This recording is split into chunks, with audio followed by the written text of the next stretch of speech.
अस्सलाम वालेकुम औज़ुबिल्लाहि मिनश्शैतानिर्रजीम बिस्मिल्लाहिर्रहमानिर्रहीम। उम्मीद है आप सब खैरियत से होंगे। तो मिड टर्म तो जैसे कि आपका हो गया, अब हम फाइनल टर्म में आ गए।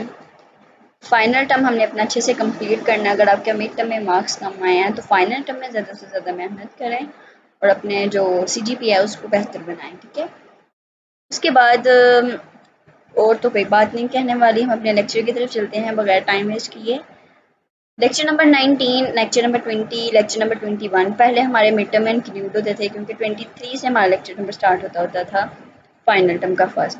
लेकिन अब कुछ उन्होंने स्कीम चेंज कर दिया है, तो लेक्चर नंबर 19 हमारे पास, लेक्चर नंबर 19 से 45 तक हमारे जो लेक्चर्स हैं वो फाइनल टर्म में इंक्लूड होते हैं। और इसके तो प्रैक्टिकल भी है, तो प्रैक्टिकल में क्या होगा कि आपकी पूरी बुक कंप्लीट होगी, ठीक है, प्रैक्टिकल के पेपर में। तो चलते हैं हम अपने लेक्चर नंबर 19 की तरफ। उसमें हमने विजुअल सर्किट्स के बारे में पढ़ना है जो ATM में होते हैं। सबसे पहले तो इसमें एक चीज़ के बारे में जिक्र किया गया है, VPI और VCI। VPI हमारे पास क्या है, वर्चुअल पाथ इंडिकेटर, जिसमें एक नेटवर्क जो है अपना पाथ इंडिकेट करता है। वर्चुअल सर्किट इंडिकेटर में क्या है कि वो पाथ जिस पर सर्किट जो है वो चल रहा होता है उसको इंडिकेट करना। सर्किट पर, पाथ पर जो सर्किट चल रहा होता है उसको इंडिकेट करना। लेक्चर नंबर 19 में इसके बारे में बात की गई थी, जो हमारा 18 में सॉरी लास्ट टॉपिक था कि लेक्चर पाथ इंडिकेटर क्या है, आइडेंटिफाई करता है पाथ को जिस नेटवर्क जो है वो जा रहा होता है। और जो चैनल है वो वर्चुअल चैनल इंडिकेटर सॉरी वो आइडेंटिफाई करता है चैनल को कि जो वर्चुअल पाथ में यूज़ हो रहा होता है कनेक्शन के दौरान, ठीक है। तो मुझे लगा कि आपको रिपीट करवाना ज़रूरी है, तो मैंने ये आपको रिपीट करवा दिया है। वैसे तो इसमें से ज़्यादा कुछ पढ़ने वाला नहीं है। VPI और VCI के बारे में ही बात की, क्योंकि ATM नेटवर्क में जो है वो ATM नेटवर्क इंटरकनेक्टेड होते हैं ATM स्विचेस में, ठीक है। जो ज़रूरी चीज़ है वो हमने यहाँ पर पढ़नी है लेबल री राइटिंग में, कि हम यहाँ पर क्या करते हैं जो रिप्लेसमेंट जो हमारे पास इनकमिंग कॉल्स आ रही होती हैं इंडिकेटर्स से। अब ये जो VPI VCI जहाँ पे भी आएगा मैं उसको इंडिकेटर्स कहूँगी, ठीक है, क्योंकि ये दोनों इंडिकेटर्स ही हैं, चाहे वो पाथ का इंडिकेटर है या चाहे वो चैनल का इंडिकेटर है। जो हमारे पास इंडिकेटर्स से सेल्स आ रहे होते हैं उनकी रिप्लेसमेंट इंडिकेटर्स में ही करना, लेकिन डिफरेंट बना के करना, ठीक है, रिप्लेस करना ना। आपके पास फॉर एग्जांपल आपके फ्रेंड ने आपको एक पेंसिल दिया है और आपने रिप्लेस कर दिया, अपने ब्लू पेंसिल की जगह उसको ऑरेंज दे दिया है और उसको ऑरेंज की जगह ब्लू दे दिया है, तो रिप्लेस करें ना आप। तो ये क्या है कि आप रिप्लेसमेंट कर रहे हैं किसकी, यहाँ पर सेल्स की रिप्लेसमेंट कर रहे हैं इंडिकेटर्स में with probably different VPI VCI is called rewriting। अब यहाँ पर क्या कि ATM is called label rewriting और label switching system। अब जो दो हमारे पास कंप्यूटर्स है वो कनेक्ट होते हैं थ्रू ATM नेटवर्क, ठीक है, ये हमने पढ़ लेना MCQs के लिए। ये हमारे पास नीचे उन्होंने फिगर बनाया हुआ है, ये छोड़ दें, ये भी छोड़ दें, हम नीचे चलते हैं। परमानेंट वर्चुअल सर्किट्स क्या होती हैं, जिनको हम PVC भी कहते हैं। दूसरी बात ये कि जो हमारे पास यहाँ पर प्रोनाउंसिएशंस आ रही हैं, PVC क्या होता है, परमानेंट वर्चुअल सर्किट होता है, ठीक है, याद रखना। VC क्या है, वर्चुअल सर्किट्स को कहा जाता है। अब हमने परमानेंट वर्चुअल सर्किट्स के बारे में पढ़ना है कि ATM जो है अपने कस्टमर्स को, ATM जो है प्रोवाइड करता है अपने कस्टमर को तमाम जो भी चीज़ें होती हैं वो वर्चुअल सर्किट के थ्रू, ठीक है। वर्चुअल सर्किट कभी कभी लीज पर भी लिए जाते हैं, जैसे कि अगर आपने ATM चलाने के लिए कोई सर्किट लेना तो आप उसको लीज पे भी ले सकते हैं, ठीक है, जैसे कि डिजिटल सर्किट्स। अब कुछ हमारे पास परमानेंट वर्चुअल सर्किट्स भी होते हैं जो कि परमानेंट जो हैं वो हमारे पास ही रहते हैं, ठीक है। परमानेंट तब तक रहते हैं जब तक कस्टमर जो है वो उसकी फ़ी पे करते हैं, कस्टमर्स फ़ी पे करते हैं, ठीक है। Forwarding tables are automatically restored after power. जो हमारे पास फॉरवर्डिंग टेबल्स हैं वो रीस्टोर, उसमें रीस्टोर हमारे डाटा जो है वो रीस्टोर होता है जब हम उसको पावर ऑफ भी हो जाती है, तभी हमारे पास जो एंट्रीज हैं वो वर्चुअल सर्किट में कॉन्फ़िगर रहती हैं, मतलब कि सेव रहती हैं। और इस चीज़ को टेलकोस नाम देता है प्रोविजनिंग का। तो कभी भी आपसे प्रोविजनिंग के बारे में पूछा जाए तो आपने क्या कहना है कि जो फॉरवर्डिंग टेबल्स होते हैं ऑटोमेटिकली रीस्टोर कर लेते हैं अपने डाटा को after power of the equipment failure, मतलब पावर ऑफ भी हो जाए अगर आपके इक्विपमेंट की, तो जो हमारे पास फॉरवर्डिंग टेबल्स होते हैं उसके अंदर entries, forwarding table entries for such permanent VCs मतलब PVC, जो हमारे पास फॉरवर्डिंग टेबल्स की में जो एंट्रीज होती हैं वो कन्फिग्योर होती हैं, और इस चीज़ को टेलको ने प्रोविजनिंग का नाम दिया है। प्रोविजनिंग हमारे पास 2 स्टेप्स में होती है। पहले स्टेप में तो हम अपना पाथ डिटरमाइन करते हैं और दूसरे में हम अपना जो अप्रोप्रिएट इंडिकेटर्स को चूज़ करते हैं कि हमने किस पाथ में कौन से इंडिकेटर को चूज़ करना है। To choose appropriate VPIVCI for each step in the path and configure each adjacent pair of switches. ठीक है, उसके बाद हमारे पास स्विच वर्चुअल सर्किट्स के बारे में बात की जा रही है कि हमारे पास बहुत से नेटवर्क्स जो हैं वो डायनामिक कनेक्शन को ऑफर्स करते हैं। ठीक है, कुछ जो हैं वो रिलेटिवली शॉर्ट टाइम के लिए होते हैं। तो अब हमने इसको हैंडल करने के लिए ATM जो है उसने इस्टेब्लिश करवाया था SVC, मतलब कि स्विच्ड वर्चुअल सर्किट्स को। ATM can dynamically establish a switched virtual circuit जो कि अलाउ करता है जो allow it last as long as necessary, जब तक ज़रूरत है तब तक उसको टर्मिनेट भी करता है, फिर उसको टर्मिनेट करता है, तब तक रहता है जब तक चाहिए होता है और फिर उसको टर्मिनेट कर देता है। ठीक है, लेकिन जो नेटवर्क्स वो कुछ नेटवर्क्स हैं जो डायनामिक कनेक्शंस रखते हैं जो कि थोड़ी देर के लिए ही होते हैं, जबकि जो ATM है हमारे पास डायनामिकली इस्टेब्लिश इस तरह से होता है। डायनामिकली कनेक्शन जो है वो SVC का इस्टेब्लिश होता है जो कि तब तक रहता है जब तक हमें चाहिए होता है, फिर बाद में उसको टर्मिनेट कर देता है। The terminology comes from telco where switching system normally refers to all switching establishing an SVC। अब यहाँ पर क्या बात की जा रही है कि कंप्यूटर जो है अपना कनेक्शन सेंड करता है स्विच को जब उसके साथ उसने अटैच होना होता है, और फिर सॉफ्टवेयर जो है वो उस स्विच को फाइंड करता है, उस स्विच के लिए अपना पाथ जो है वो फाइंड करता है कि उसने कहाँ तक पहुँचना है। ठीक है, स्विच ने जो फॉर एग्जांपल अगर आपने कंप्यूटर जो है किसी स्विच के साथ कनेक्ट करना है तो सबसे पहले कनेक्शन के लिए आपको कनेक्शन की रिक्वेस्ट भेजनी पड़ेगी। सॉफ्टवेयर जो है फिर वो स्विच आपकी रिक्वेस्ट को देखेगा और उसके लिए आपका पाथ जो है वो नेटवर्क पाथ जो है वो फाइंड करेगा। ठीक है, आपने कहाँ तक जाना, और फिर आपको सेंड कर देगा and send along the request connection, और फिर साथ ही अपने जो कनेक्शन की रिक्वेस्ट है वो भी सेंड कर देगा। फिर हर पेयर जो है वो स्विच का कनेक्ट हो जाएगा, कम्युनिकेट कर सकता है आपके कंप्यूटर के साथ किसी भी इंडिकेटर को चूज़ करते हुए। ठीक है, तो ये आप पढ़ लें, इसमें से कुछ भी ज़्यादा नहीं पढ़ने वाला। जो ज़रूरी चीज़ है वो आगे हमारे पास सिग्नलिंग आ जाती है। सिग्नलिंग हमारे पास अब क्या है कि networks are more frequently being used to allow specification of the quality of service required by the users. कि नेटवर्क्स को इस तरह से डिज़ाइन किया जाता है कि आपकी जो क्वालिटी ऑफ द सर्विस है उसको उसकी स्पेसिफिकेशंस जो हैं वो यूज़र को पता चले। ठीक है, to allow the specifications of the quality of services required by the user. जो यूज़र्स ने आपसे रिक्वायर की होती हैं, मांगी होती हैं क्वालिटी ऑफ द सर्विस की, उसकी स्पेसिफिकेशंस को डिज़ाइन करता है। जैसे कि इस एग्जांपल में हमारे पास टेलीफोन आ जाता है, टेलीफोन कॉल। ठीक है, इसमें हमारे पास आपने इसकी एग्जांपल MCQs का देख लेना है कि कीवर्ड्स पैरामीटर फॉर थ्रूपुट इसकी 64 किलोबाइट पर सेकंड है और उसको डिले कितना है, डिले हमारे पास 500 माइक्रो सेकंड है, 500 मिली सेकेंड, सॉरी माइक्रो नहीं मिली सेकेंड। और यूज़र सेंडिंग का वीडियो माइट रिक्वायर, और यूज़र को कितनी वीडियो सेंड करने के लिए थ्रूपुट की जरूरत होती है 2 मेगाबाइट पर सेकेंड की। अब हमारे पास प्रोवाइडिंग डिज़ायर्ड क्यूएस, हमारे पास डिज़ायर्ड क्यूज़ क्या हैं। अब क्यूज़ क्या डिज़ायर करता है, क्यूज़ हमारे पास डिज़ायर करता है QoS desires are specified. QoS की क्या डिज़ायर्स होती हैं, क्या ख्वाहिशात होती हैं कि वो अपना कनेक्शन का सेटअप टाइम देखे। ठीक है, कनेक्शन को सेटअप टाइम के मुताबिक सेट करे और जो आपका कनेक्शन है उसकी ड्यूरेशन चेंज नहीं होनी चाहिए। ये दो चीज़ें हैं, QoS desired are specified. QoS की डिज़ायर स्पेसिफाइड हैं, क्या है कि कनेक्शन सेटअप टाइम, के connection at setup connection time, और क्या है कि one never altered for connection duration. Switches along the path must reserve resources to guarantee the QoS. Switches के जो पाथ हैं वो रिजर्व रिसोर्सेज हैं। ठीक है, क्यूज़ को बताने के लिए कि स्विचेस के जो पाथ हैं वो क्या हैं, रिजर्व रिसोर्सेज हैं। अगर हमारे पास स्विच जो है वो रिसोर्सेज को प्रोवाइड नहीं करता तो कनेक्शन रिक्वेस्ट जो है वो रिजेक्ट हो जाती है। ठीक है, अगर स्विच आपको रिसोर्सेज नहीं देता तो आपकी जो कनेक्शन है वो कनेक्शन रिक्वेस्ट है वो लॉस हो जाती है और आपको एक एरर का मैसेज मिल जाता है। उसके बाद हमारे पास ये कुछ पढ़ लेनी है आपने क्यूज़ के, हमारे पास स्पेसिफिकेशंस हैं, constant bit rate, variable bit rate, available bit rate.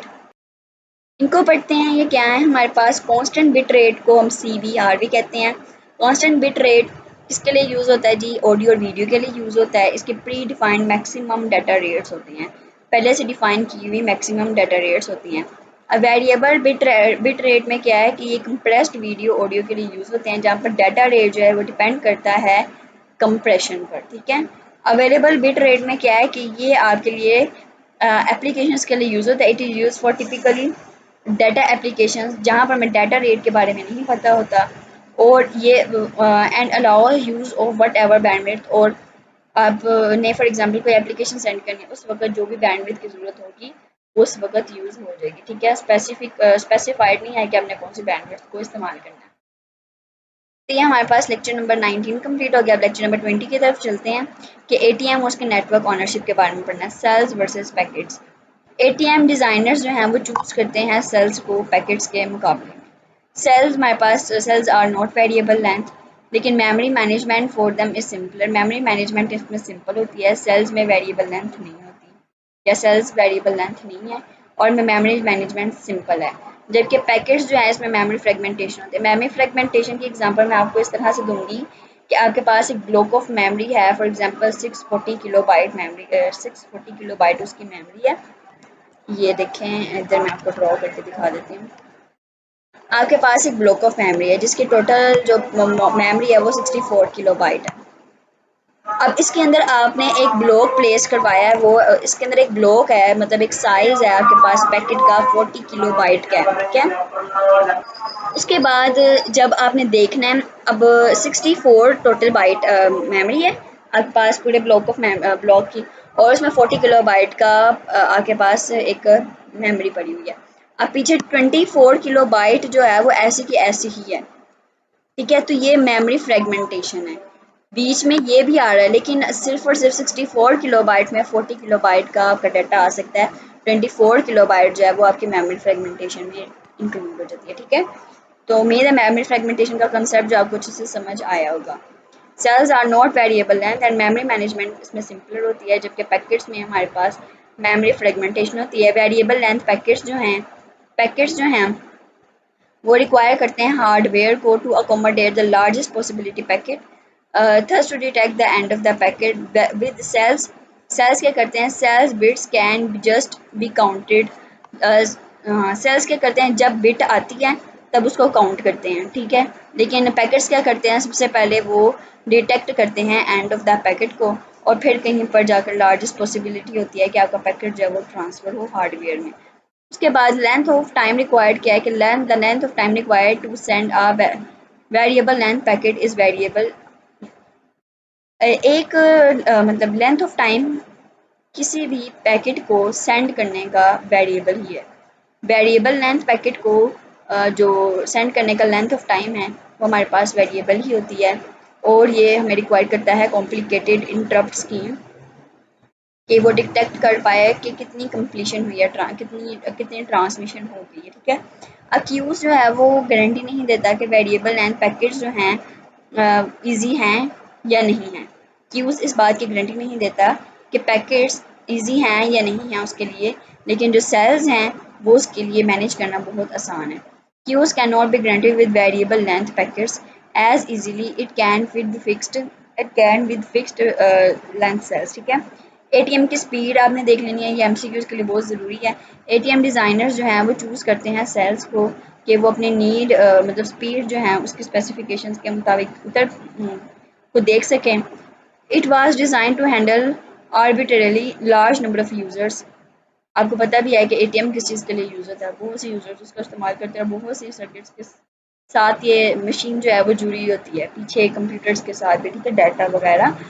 Each of which would be willing to pay for through high throughput. अब इसमें से ज़्यादा इंपॉर्टेंट क्या है कि इसमें डिज़ाइन किस चीज़ का है, इसमें फाइबर ऑप्टिक केबल यूज़ की गई है, और ट्विस्टेड पेयर केबल के साथ फाइबर ऑप्टिक केबल यूज़ की गई है।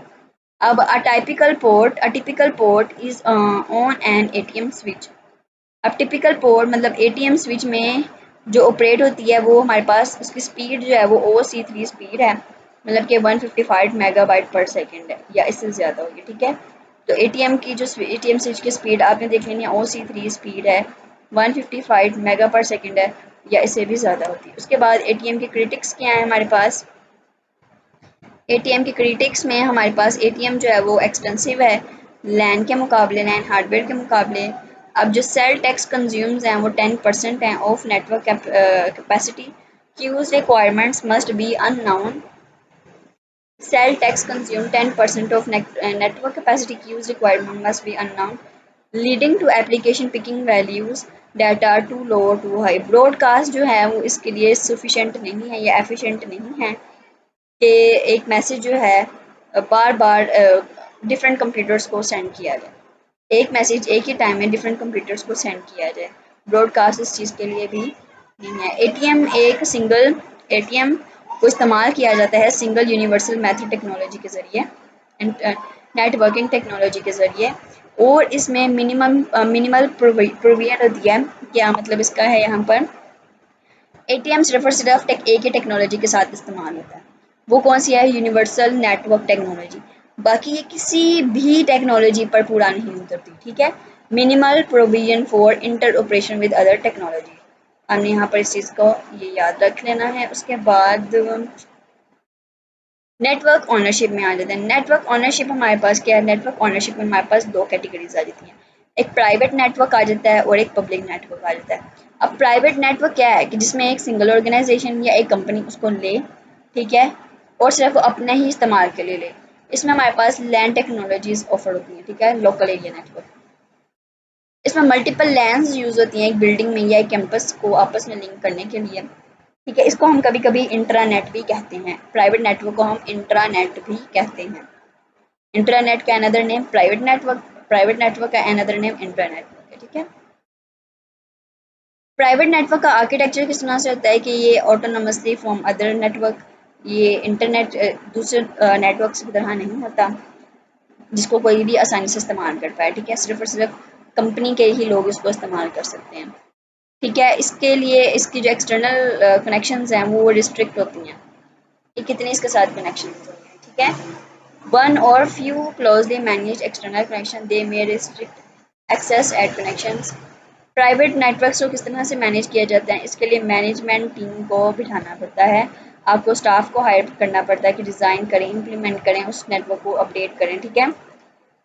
अब एक्सटेंडिंग हम किस तरह से कर सकते हैं प्राइवेट नेटवर्क की, कि लार्ज ऑर्गेनाइजेशंस में हैव मल्टीपल बिल्डिंग्स और campuses, they can install cables on their own property, और इनका जो कॉन्ट्रैक्ट होता है वो लीज लाइन पर होता है फॉर कॉमन कैरियर्स। अब पब्लिक नेटवर्क्स में हमारे पास फॉर एग्जांपल पब्लिक नेटवर्क्स के एग्जांपल में हमारे पास फ़ोन कंपनी आ जाती है। अब फ़ोन कंपनी क्या है कि नेटवर्क, पब्लिक नेटवर्क में क्या है कि वो नेटवर्क है जो कहीं पर भी कोई भी आसानी से इस्तेमाल कर सकता है। The public networks are those networks which are operated by common carriers. It may be a telephone company or another organization that build network out of these lines.